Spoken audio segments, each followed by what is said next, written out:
আসসালামু আলাইকুম ওয়া রাহমাতুল্লাহি ওয়া বারাকাতুহু। বিসমিল্লাহির রহমানির রহিম। স্বাগতম বন্ধুরা, দিনা দ্য মেসেজ অফ সোল চ্যানেলে। আজ আমরা এক গভীর পথে পা রাখতে যাচ্ছি, সাধনার ত্রয়ী ভিত্তি, দেহ, মন ও আত্মা। তোমার সাধনার ভিত মজবুত করতে হলে এই তিনটিকে এক সূত্রে বেঁধে ফেলতে হবে। দেহ, আধ্যাত্মিক বাসস্থান।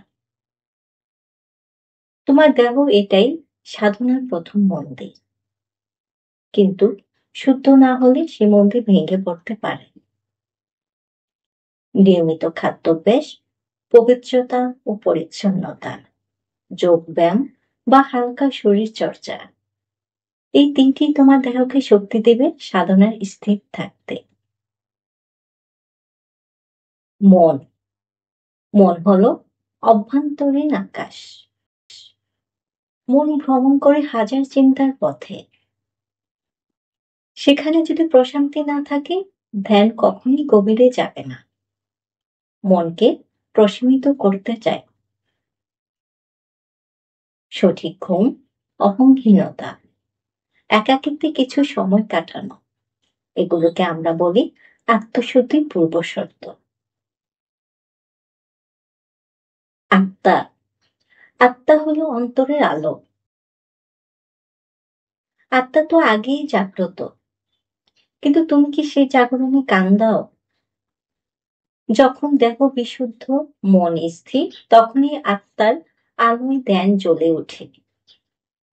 এই আত্মার সংযোগেই তোমাকে নিয়ে যাবে অসাধ্যকে সাধ্য করার পথে।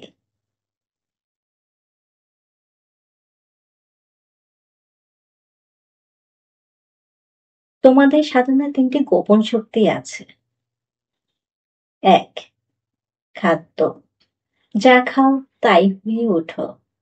সহজ, পবিত্র নিরামিষ গ্রহণ করো। দুই, ঘুম। গভীর শান্ত ঘুম সাধনার প্রস্তুতি। এবং তিন, একাকিত্ব। অন্তর্জগতে যাওয়ার জন্য একা থাকা অপরিহার্য।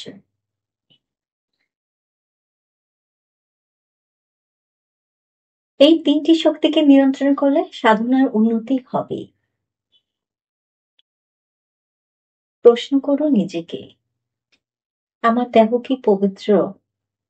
মন কি আজ স্থির? আত্মা কি আমার ডাক শুনতে পাচ্ছে? তিনটি প্রশ্ন তোমাকে তোমার অবস্থান জানাবে।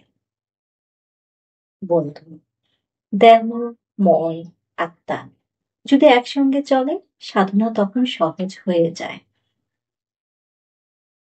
সাধনা মানে শুধু ধ্যান নয়, সাধনা মানে নিজেকে প্রস্তুত করা ঈশ্বরের আলোর জন্য। ধন্যবাদ।